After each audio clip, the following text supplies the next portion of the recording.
This portion of the news is brought to you by Inspiration Senior Living, where we provide affordable elegance to Pahrump area seniors. Give us a call at 751-2300 and make an appointment to tour our community.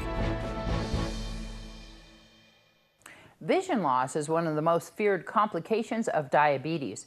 If not diagnosed and treated early, diabetic retinopathy can lead to blindness. For decades, laser therapy has been used to treat this complication. However, this procedure can come with some important side effects. A new study tested a different type of treatment using an injectable medication called ranibizumab to see if it would be as effective as laser therapy. This health tip is brought to you by Desert View Hospital and Mountain Valley Physicians Group. Don't put your health on hold. We have time for you. Call us to schedule your appointment. 775-751-7100. Imagine your vision going from this to this. These changes can happen slowly or all at once. It's called diabetic retinopathy, and it's the leading cause of vision loss in patients with diabetes. The most severe form of diabetic retinopathy is called proliferative diabetic retinopathy. There's a development of abnormal scar tissue and blood vessels that are tugging on the retina. This eye, injected with dye, shows abnormal blood vessels that are leaking. This often causes bleeding or even a detached retina. Healthy blood vessels are very tight and don't leak. Laser therapy is the standard treatment to stop the vessels from leaking. It's not an ideal treatment because it can affect your side vision, it can affect your adjustment to dark, and in some cases it can make your vision worse. Dr. Lee Jampol from Northwestern University and co-authors studied more than 300 patients with this severe form of diabetic retinopathy. Patients either receive standard laser therapy or treatment with a newer medication called ranibizumab, which was injected directly into the eye. In total, researchers treated almost 400 eyes. Outcomes, especially vision loss, were compared at 2 years. And over the course of the 2 years, the patients receiving the injections of the medication did somewhat better than the ones that got the laser. It had less side effects. The peripheral vision stayed about the same in the medication group, but it was diminished in the patients that had the laser treatment. There are other changes that occur in the retina with swelling of the back of the retina, and we know that the injections help to prevent that better than the laser treatment. Routine eye exams helped identify Michael Graff's retinopathy. Today he sees his ophthalmologist regularly because maintaining his vision is vital. I'm an artist. It's very important. I couldn't imagine being without it. So when the patient goes in now to their doctor with proliferative diabetic retinopathy, there's two choices, whereas before there was only one. Catherine Dolph, The JAMA Report. Thanks so much, Catherine. The injectable medication ranibizumab had a low complication rate and showed good safety. The Nye County Sheriff's Office called the Metro Bomb Squad to take custody of what they determined is a hand grenade that was found on a property off Savoy Street this afternoon. How the grenade got to the location and if it was live is unknown at this time.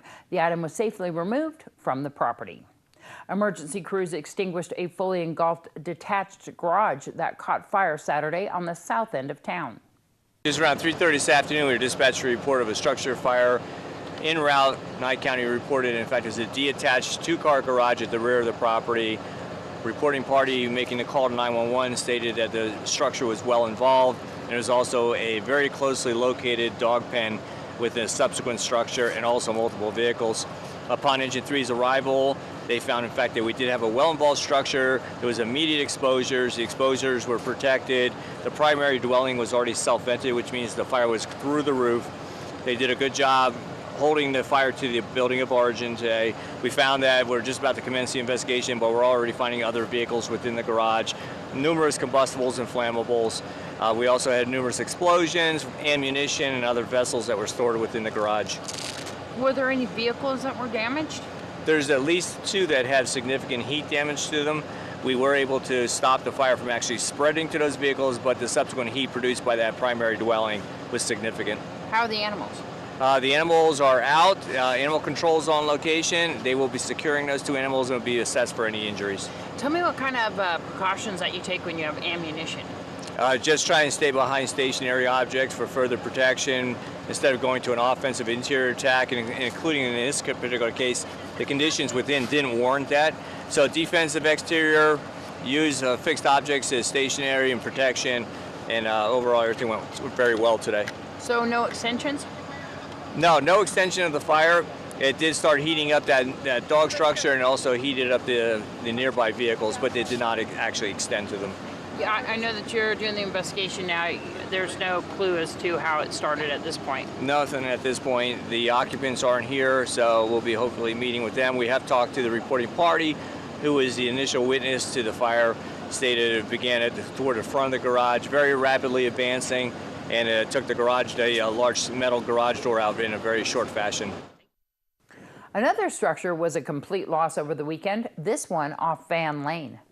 Pahrump Valley Fire and Rescue and Nye County Sheriff's deputies and Valley Electric Association arrived on scene to a fully engulfed structure fire that occurred on Sunday morning between Fritz and Van Lane off Barney Street. The shed that caught fire reportedly had methanol, diesel fuel, and hydrogenated vegetable oil inside, which added fuel to the fire.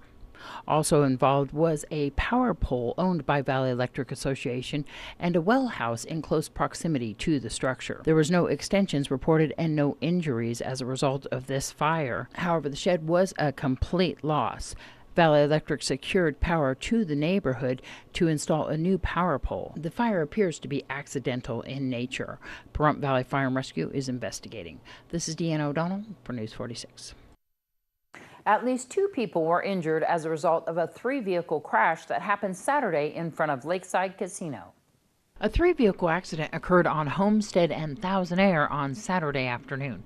According to police, the accident occurred when the white vehicle was traveling northbound on Homestead Road, and the SUV attempted to make a left-hand turn in front of that vehicle. That is when the white vehicle swerved, hitting the off-road vehicle and trailer that was traveling on the side of the roadway. 2 people were transported from the accident to Desert View Hospital with injuries as a result. There was also a dog that was involved in the accident. He was checked out at the scene and only received minor injuries.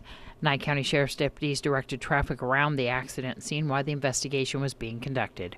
This is Deanna O'Donnell for News 46. News 46 will return in just a moment.